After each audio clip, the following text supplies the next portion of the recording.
Magandang tanghali po sa lahat. Tayo nagbabalik ulit dito sa ating munting channel, Samuel Soriano TV 29, para mag-discuss ulit ng another coins kung magkano na ang kanyang presyo sa ating mga online selling.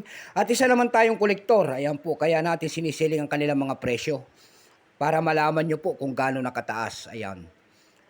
Magandang tanghali po sa lahat ng ating mga kolektor dyan, mga numismatis po. Special shoutout po ang ating mga idol dyan.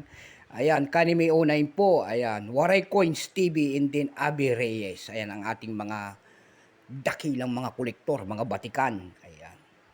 Money collector po at pumanaw na pala si Money collector. Ayan, pero yung kanyang website po na YouTube channel ay gumagana pa. Siguro po yung kanilang asawa po ang gumagamit. Ayan. Money collector po. Yun naman pong hindi pa po nakapag-subscribe dito sa aking YouTube channel. Anyayaan ko lang sana kahit malaking bagay na po tulong ang inyong magagawa. Ayan, baka pwedeng makisuyo naman po, pakipindot naman po sana ang ating subscribe button, like and share para ma-update ko kayo sa mga latest ko pang gagawin mga video po.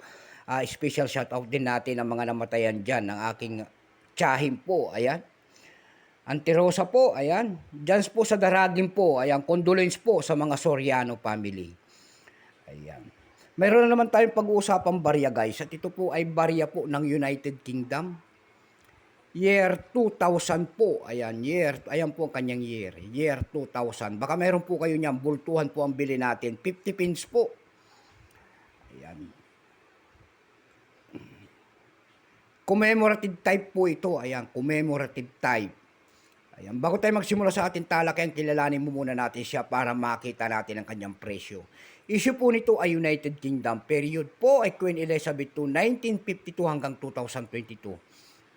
Value, type nito, ayan, circulating commemorative coins po yan.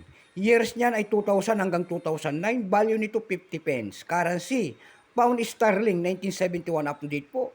Composition niyan ay copper nickel. May bigat lamang itong 8 grams. May habang 27.3 mm. May kapal po naman itong 1.78 mm. Hugis po niyan ay diagonal. 7-sided po. Orientation nito ay middle alignment. Number NDAS 3907. Reference number KM-1004.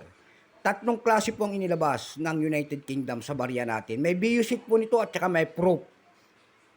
Pero itong hawak natin, ito po ay year 2095%.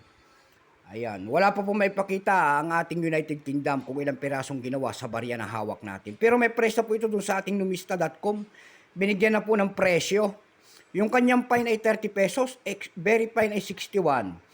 Extra fine ay 69 pesos, almost uncirculated ay 89. Ang circulated po nito ay nagkakahalaga na po ng 150 pesos. Tayo naman dumako sa kanyang mga presyo sa ating mga online selling. Tulad ng ebay.com. Ayan. Sa ebay.com po, mayroon tayong nakita nagbebenta doon ng $6 nito. Nasundan po yan ng $4. Yung mayroon din tayong nakita doon na $3.50. Yung pinakamababa po ay $3 na.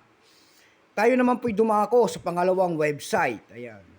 Doon po sa Carousel PH kung tawagin nila.